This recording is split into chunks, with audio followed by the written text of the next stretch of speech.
go a little something like this. Welcome to Talk About Your Period, the podcast where we do just that, talk about periods. I'm your host, Karen Daubert, and each episode I speak with fellow menstruators about how their menstrual cycle has impacted their lives. In a world that tells us to hide our pads and tampons, we're speaking out together to end the stigma. No one should feel ashamed to talk about their period. After all, it's just blood. I am so excited for my very first episode of my podcast. It's been a long time coming, and I'm so honored to have this person as my first guest. Our first guest is Vivian Krishnan. She's a costume designer, she's an artist, she's a dog and chicken mom, and most importantly, she is a children's book author and illustrator. Vivian, thank you so much for coming on the podcast. I'm so happy that you're here. Thank you so much for asking me. I can't believe we're doing this. I'm so excited about it. Vivian and I have been best friends since high school. We've known each other since sixth grade, and I'm just really excited to kind of get to know this part of you that I don't know a lot of these stories. I don't really know your journey through menstruation or anything like that. Obviously, we were a big part of each other's lives during a lot of these coming of age experiences, but we've never talked about this. So I am incredibly excited to just kind of learn more about you. Yeah, I'm super excited to talk about this with you now, being able to look back and not being like in the thick of it. The yeah, yes, right? Clear our minds and everything. That's so funny. Well, I'm so excited to be doing this podcast. This is the first episode, and Talk About Your Period is a podcast designed to share the experiences of people who have uteruses and who menstruate and have menstruated. Often in our society, even in what we deem as modern times, we have been really told inadvertently and overtly to be quiet about our periods, to not share these experiences. We've been told through media, through the words of others, that periods are disgusting and they're something that need to be hidden. Half of our population menstruates every month. So many people are interacting with people who are menstruating pretty much on a daily basis, and yet we're told to not talk about this. And I would like to change that. I want to create a safe space for people who have had menstrual experiences to share their story, the good and the bad, the embarrassing, the funny, the interesting, and so we can feel more of a sense of community in our menstrual experiences. Most importantly, I hope that we can help end the stigma about talking about periods, and so that younger people who are menstruating for the first time don't feel so isolated, alone, or ashamed in their experience. So I'm so excited to get started today. This has been a big dream of mine for a while now, and it's finally coming to fruition with Vivian being here with us today. Vivian, I'm so excited. Before we begin, I do want to say that while we're talking about periods and menstruation, do not use this podcast as medical advice to treat any medical condition in either yourself or others, including but not limited to patients that you are treating. I am not a doctor. We may offer information based on our own experiences, but it is not medical advice, and please consult your own physician for any medical issues you may be having. Okay, Vivian, I am so excited to be talking to you about this. I feel like it's this next level of our relationship. We're going to learn more about each other, and it'll be interesting to reflect on some of my memories of you during this time and correlating the two. So if you could describe your relationship with your period in one word, what would it be? Distant. Distant. That's Yeah. so interesting. So why distant? Okay. It just like starts at such an early age, I would say. Yeah. But I really wanted to distance myself from like having a body that was a woman body. Like even as a young girl, like, you know, having tiny little boobies for the first time, wanting to like make sure that no one saw that. And I was very much like a tomboy. I dressed up in like my brother's clothing, like hand-me-downs, and I just when it came to that portion of like growing up a little bit and having that sort of monthly reminder, I think I was also lucky that I had really short periods, but like I just wanted it to be over with and done with and a secret and not known by anyone else. And and for me to kind of get over it as quickly as possible for my whole life, basically. Wow, I had no idea you felt that way. That's so interesting. And so, do you feel like there was anything that contributed you to having this attitude towards your period from such a young age? I just don't, I feel like maybe there was this feeling of weakness and feeling, I don't even know. Um, I want to say girly, but I know that's not it. Like no one was bullying me. My family just didn't bring any of that stuff up. I was never made fun of for being a girl who was entering that part of her life. But yeah, I just really don't know. I was always just like shy, modest, just on my own, like I did that somehow on my own. I don't know. So, I'm still trying to figure that one out, but because I'm still kind of that way, you know. Really? Yeah, a little bit. Interesting. So you still feel like you have kind of like this distance that you would like to keep between you and your period?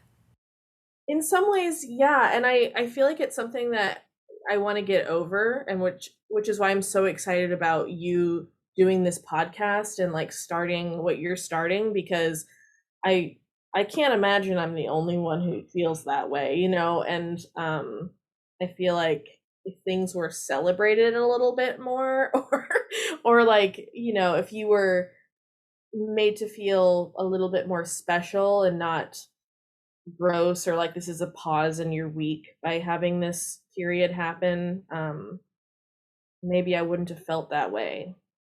I completely agree. I think you're definitely not alone in your feelings about that.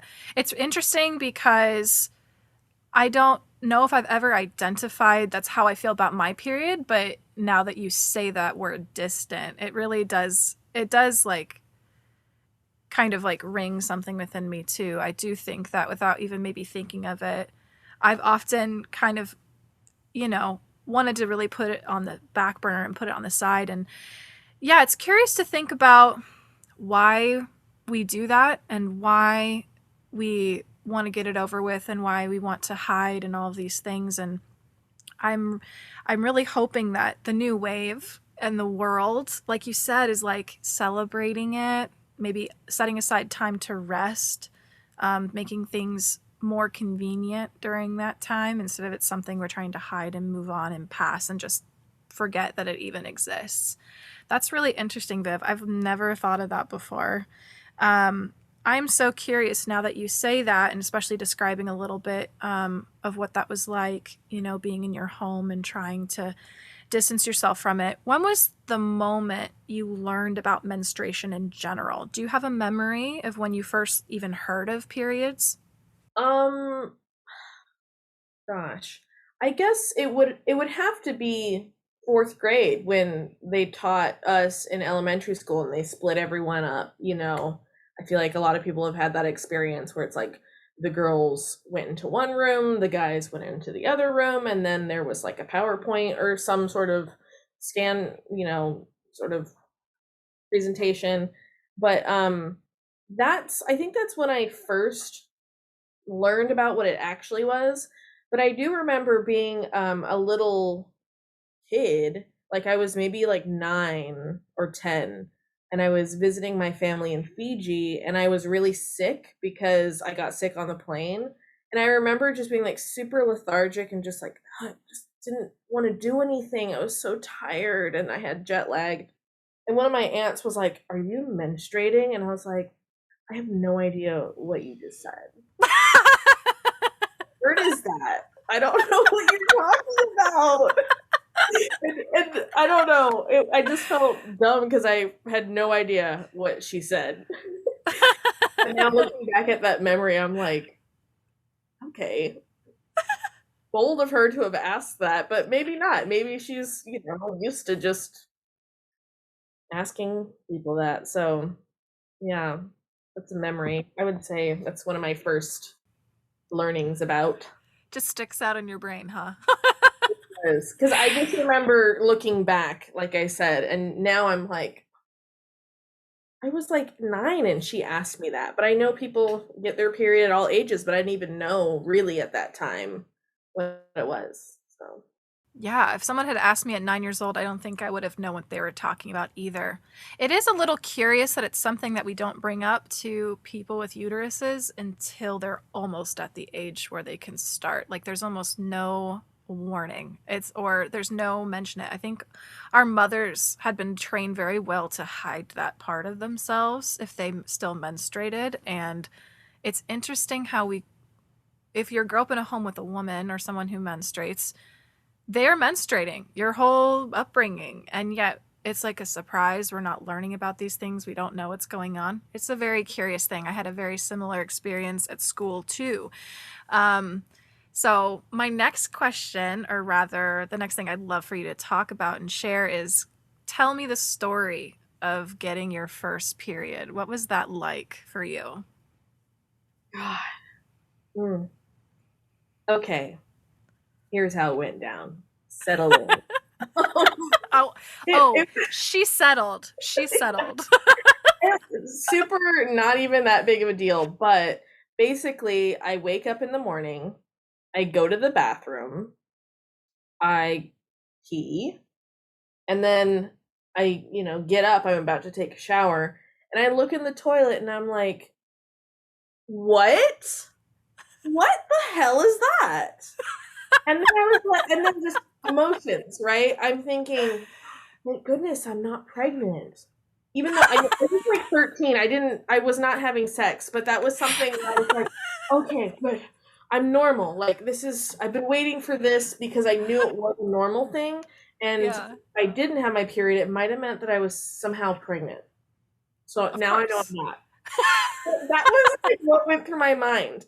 And I took a shower and I just, that was just what I was doing, cleaned myself, got ready for the day. But I closed the toilet seat. And when I got out of the shower and went to go change, I never flushed the toilet. Oh no, Viv. And my mom went in later that morning. Oh, Mama Carol.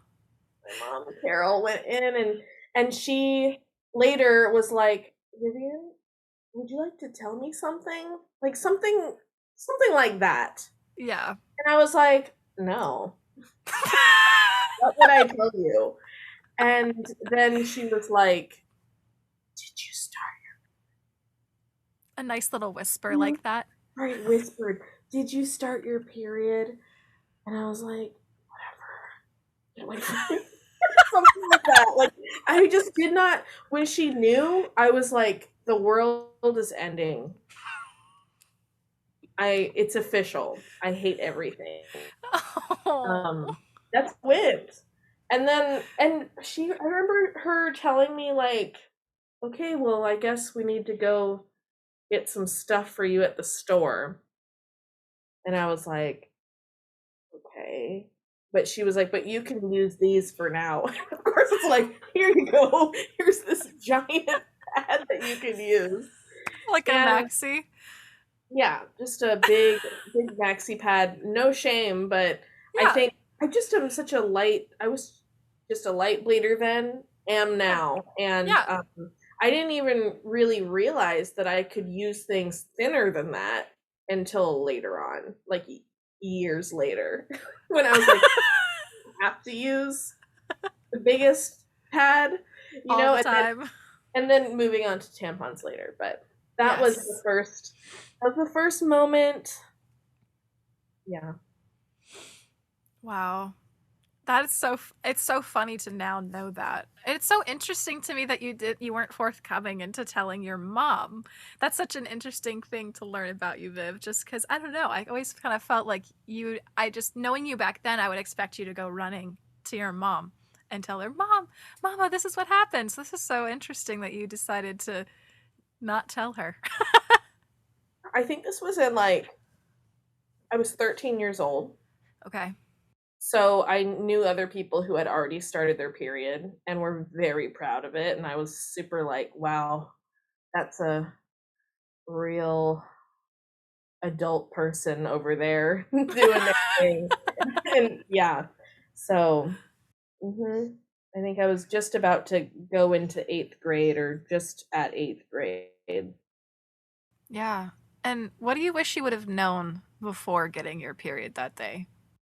I I think I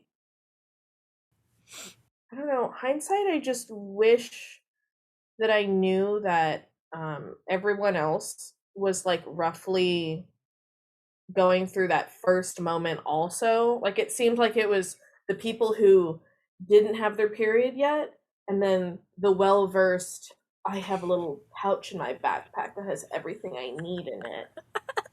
Like there was no like in between. I wish, yeah, I wish I just knew that like, oh, I could have like talked to my friends about this because I could have, but I didn't. Right? Yeah. Yeah. I didn't either. And I didn't necessarily feel ashamed, but it's just not something we talked about. Like, clearly, like, we were so close, and I don't think we ever talked about this together at all. Um, I what I'm loved how curious, free you were, by the way. I loved how free you were about talking about things. Like, I think it was really, really inspiring. Like, not that I changed the way that I viewed things at the moment, but I do remember just being like, wow, Karen has a sister and they get to just be themselves and like have each other when it came to this kind of thing. I remember thinking that. yeah, that's such an interesting thing that I've never thought about, because of course, I have a sister, you have an older brother. Um, and yeah, I guess I've never thought about the privilege of having a fellow menstruator to even just not like we were having heart to hearts about periods, but I never felt like I had to hide my period products or my wrappers at home because I shared a bathroom with my sisters. No big deal. What was that like for you growing up having a brother? Do you feel like that might have impacted your attitude towards periods or how you felt about it? You know, like you said, you didn't have to like hide things or whatever. I felt like anytime I used any bathroom in my house, I was hiding. Like if I was on my period, I was like, let's wrap this thing up tight like a mummy and get that thing in the trash can so it looks like not like anything you would imagine or something. But when it came to having my brother, there is something that I wanted to share, but I don't know. It does involve my brother, but because I wore boy clothes, like I wore his clothing, I just wanted to be a tomboy. Like I just wanted to wear shirts and like billabong shorts and all kinds of stuff. But I do remember specifically I was wearing his Creek sweatpants once. Mm-hmm. Because he wasn't wearing them anymore and they were just like my parents didn't buy me Creek pants, so I had his. Yeah. And in that day I wore them, I got my period in them, and it was horrible. I was like mortified, and I went downstairs in the basement. I was like, okay, I got to spray some stain remover on them and let them sit. My brother lived in the basement, as we know, and Yeah. he found them. He found them with the stain in them. And Mm. he screamed. He was like, Vivian ruined my pants. And but he never did anything after that. Like he never was mean about it. He didn't say anything. But it was in that moment, it was like me having a period ruined my clothes, his clothes, that the relationship that he just lets me borrow his clothes because he wasn't wearing them anymore. And yeah, that was kind of that pissed me off. That made me mad. Yeah. That's really sucks. That's just, it's tough because I think it's bad enough when we stain our own clothes. It's really inconvenient and annoying. And even as a 30-year-old woman, when I accidentally stain something, I'm like, what am I doing? Like, how is this still happening? Take it care of it, Right? yeah. But then not only you're borrowing something, but it sounds like, you know, I know that you tried to connect with your brother on a lot of different ways growing up. And I'm sure sharing clothes with him was a way that you felt bonded to him. And so this happening that kind of felt like out of your control, but because you're a woman and you had a uterus and you were menstruating and this happened, I'm sure it just created a level, I don't know, how would you describe that?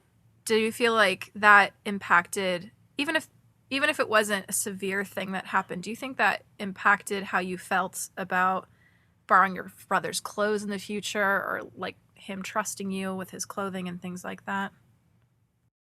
Yeah, I feel like that was maybe the turning point where I kind of like got more into, because that was like just getting into high school, and I think I did kind of switch a little bit. And he was moving out of the house, so it didn't really matter too much. So I think maybe I just stopped caring once he moved out of the house. Yeah. But I think Yeah. I think for probably a little bit, it feels like so long ago, I think I probably stopped at least wearing pants. That was another thing, was just like, outfits and being mindful. So, yeah. Yeah.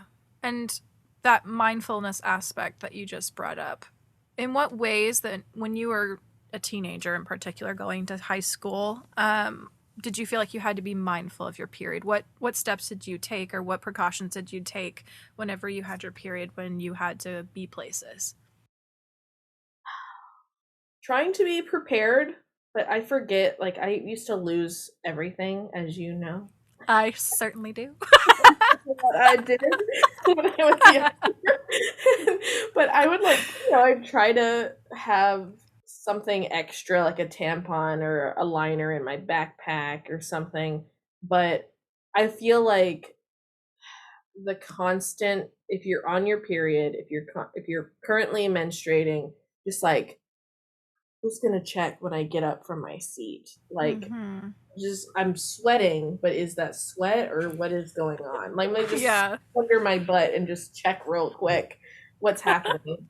But like having a hoodie to tie around my waist just in case that were to happen, and things like that. But um I don't think I owned or wore white pants or skirts after middle school for a little while.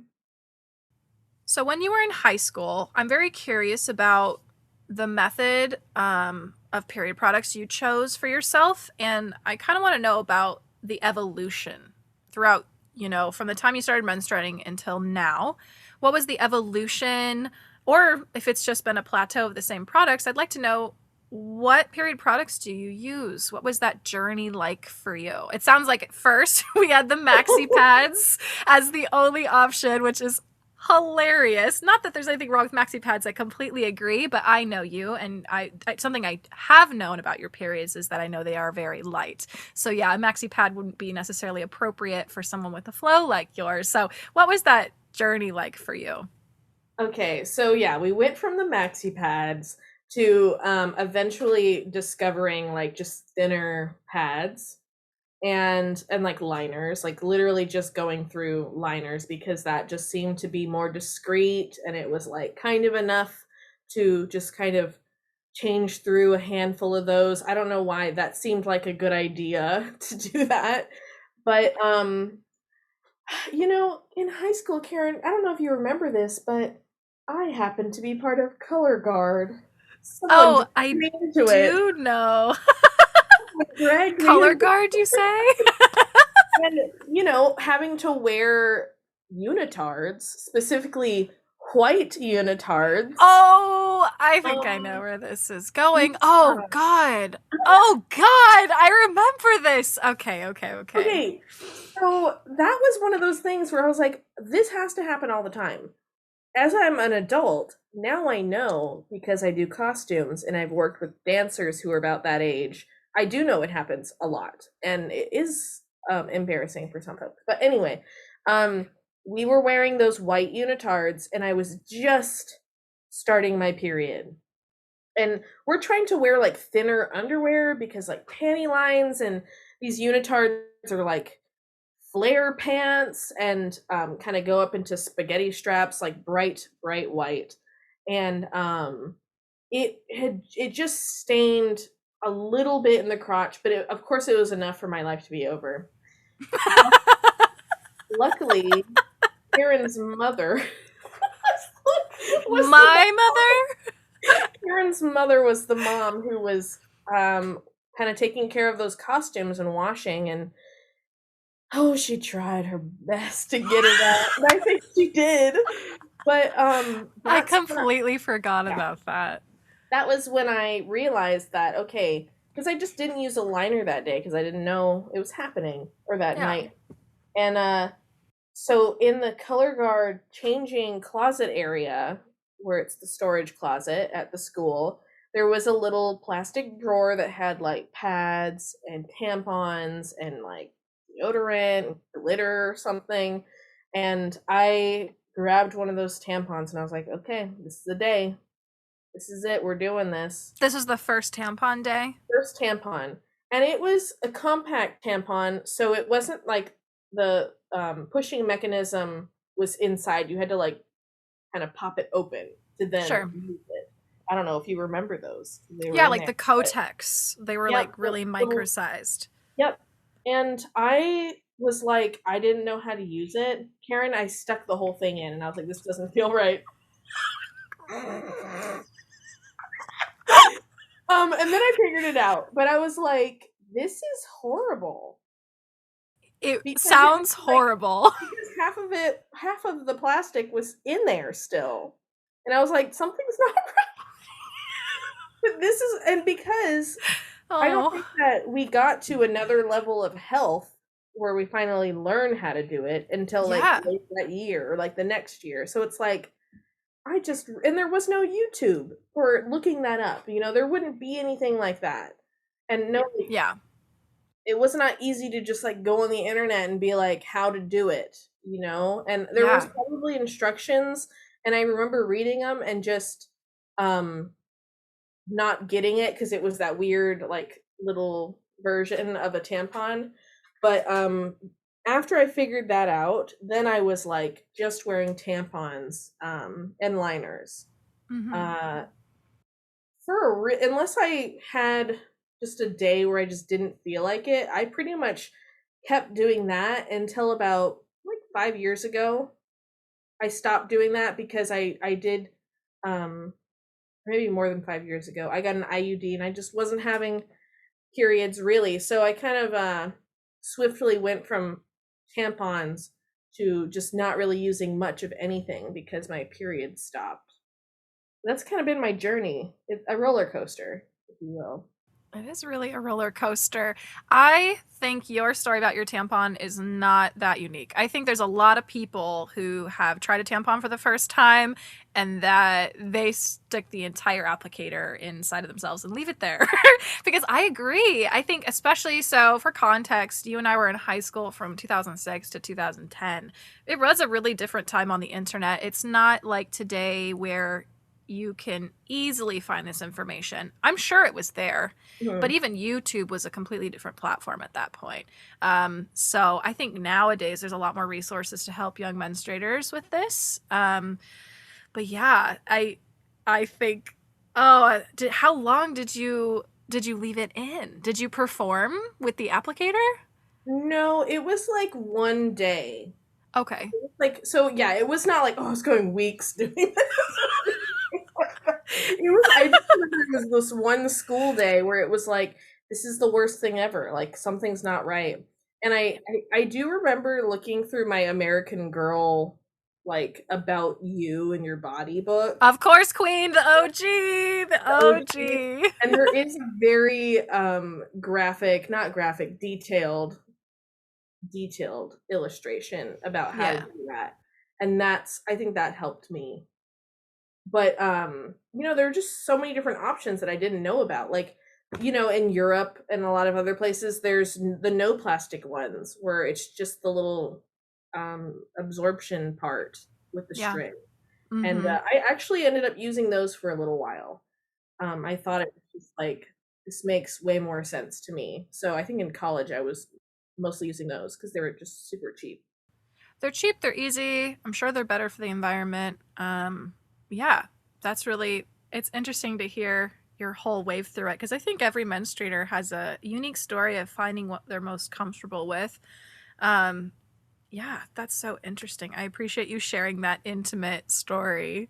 I know that's, it's not a story you probably share every day, so I appreciate you for sharing that, because I really think there's so many people who have similar stories, but they don't hear them, And to hear that probably will bring a lot of people comfort and just a feeling of almost camaraderie, If through I going that hadn't told experience. you this story before, then you're absolutely the first person I've ever told this story. I haven't heard it before. I haven't heard it. That's so, so funny. Ugh, you poor thing.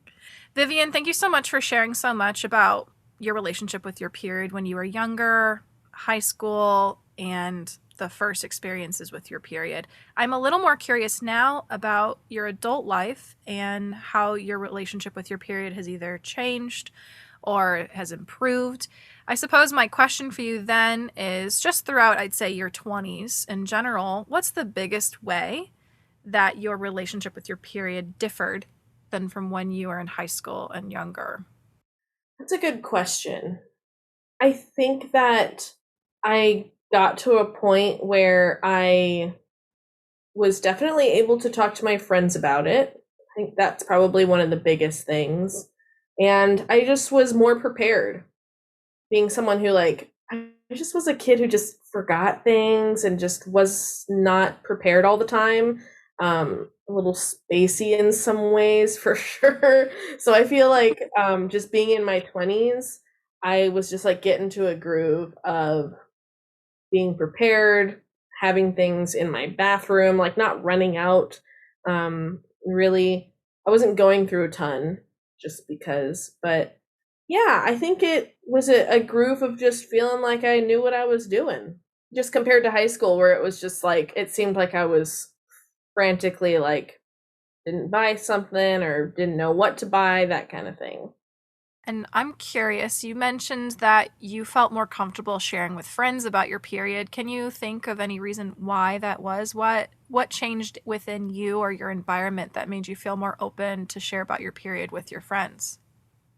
I think one of the things was that I had some friends that were just more open to talking about it. Other friends who had sisters growing up, like just you and I still being friends, obviously, but then my friend Kelsey, just super open about things, um, and so that was one thing. And then I think the other thing was, because I was also like an athlete in college for a little bit. I was in the cycling team at my school, and there were other girls, and just all, being someone who has to wear like a chamois and going out and doing races, and um, just how do you feel? Like, are you cramping? That kind of thing. It just became more of a casual conversation between me and some of those other athletes who were going through menstruating during certain points of us having to ride our bikes. I forgot that you were an athlete in college. You were on the cycling team at your college.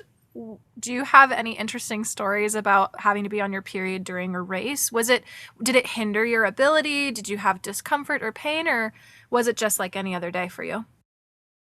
I feel like it was, I think you get a little crampy sometimes. I'm not much of a cramper compared to some of my other friends, but I know. I'm so I'm jealous. sorry. I think I don't really have stories to share, but I have friends who definitely have some stories. So I don't want to like get into them, but yeah, I mean, when you're wearing a chamois, it's basically like a big absorbent diaper pant thing. So maybe you could use your imagination to guess how that would end. I can see. I can see. That's so funny.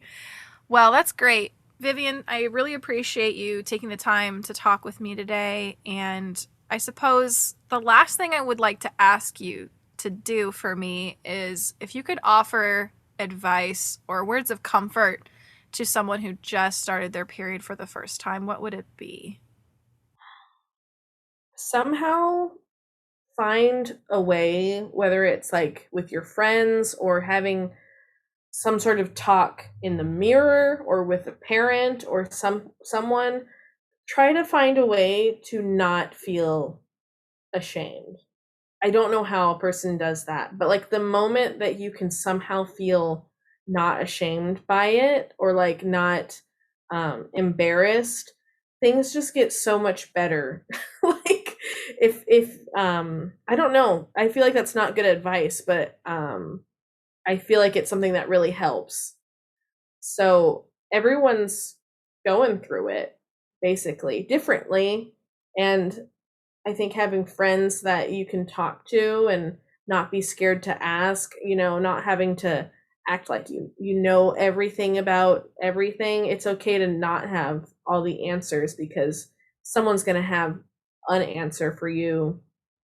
And I feel like that really helps when going through changes in your life, especially when it comes to your body. Yeah, I think I completely agree. Sometimes we don't have the tools to make ourselves feel comfortable and okay with what's going on inside of our bodies.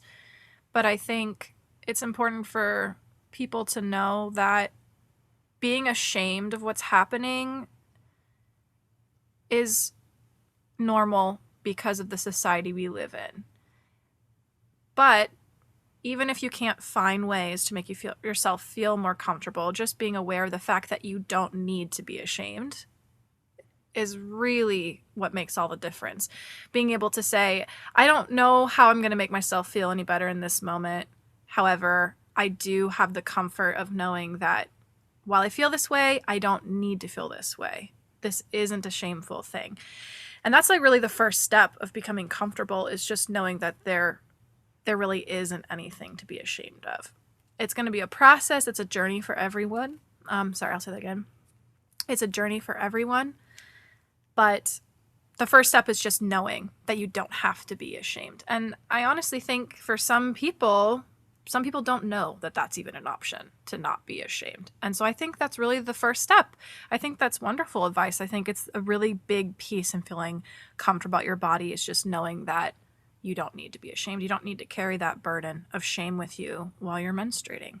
Like hindsight, like looking back at those first years of going through it, that I can now sort of giggle at some of those experiences, whereas at the time it was like traumatized, like frozen Yeah. with fear. And now it's more normalized in some ways, and I think that that's one of the things that's so special about what you're doing, is that you can people can listen to other people talk, especially if you don't have someone to go to and listen to their story, you can at least listen to someone else on here. Oh, that's so sweet of you, Vivian. Well, thank you so much for being on here. Vivian, I'm so honored that you were here today, that you've pushed me to follow my dream and to create this podcast and a platform for people to talk about their period experiences, to create awareness and hopefully reduce shame, right? Vivian is an artist, like I said before. Vivian, do you have anything to promote today? Anything you've been working on? Where can people find you? People can find me and my work on Instagram at vivkrish.art. And I do a lot of my art posts and just like progress whips and things like that on there. I'm also going to be going on a book tour this year, so I'll be posting about that, and I'll be visiting different cities across the country. So if you follow me on Instagram, maybe you can come check out one of the events I'll be doing. But that's pretty much what I've been up to. That's wonderful. Vivian just released her first children's book, Kula in the Sky. Could you tell us just a little bit about it, Viv? Yeah, it's about two sisters, and an older one and a little one, and they're kind of growing apart and learning the struggles of what it's like to kind of have a distance in sibling relationships as you get older. And it takes place in Fiji, so there's a lot of visuals of the South Pacific and island nations. And yeah, I'm just really excited to share the South Pacific with people, because it's not represented in literature, let alone kids lit, very much. And yeah, I think it's really interesting for people who take a look back at their own childhood, but of course it is a children's book, so I think it's good for diversifying kids' bookshelves. Yes, I have it and I absolutely love it. Vivian, I had so much fun with you today. Like, this was an absolute blast, and we've known each other for so many years. I can't even keep track. But now I really feel like I have an even more of a piece of the puzzle to who you are as a person. And it's been really, really interesting reflecting back on some of the stories you shared and put it with the person I knew back then. So thank you so much for sharing such vulnerable moments with us. I really think that it helps people feel more connected to their own experiences without shame when they hear others. People share so candidly about their own. So thank you so much, Vivian. Yay! Thanks for having me. I can't wait to see the rest of what you do. Thank you so much for listening to Talk About Your Period. Be sure to subscribe to my podcast, and if you liked what you heard, please consider leaving a kind review. If there's anyone you know who would enjoy or benefit from listening to this podcast, please spread the word. You can follow Talk About Your Period on all social media platforms where I recap previous episodes and share information about upcoming guests. Do you have a story to share? Go to talkaboutyourperiod.com to fill out my interest form, and let's get you on the podcast. I hope this podcast inspires you to talk about your period with others. After all, it's just blood. I would like to thank Vivian Krishnan for being my very first guest, and I would also like to thank my editor, Neil Titus, for editing this episode and creating my show music. Don't forget to subscribe, and I'll talk to you next time. Bye!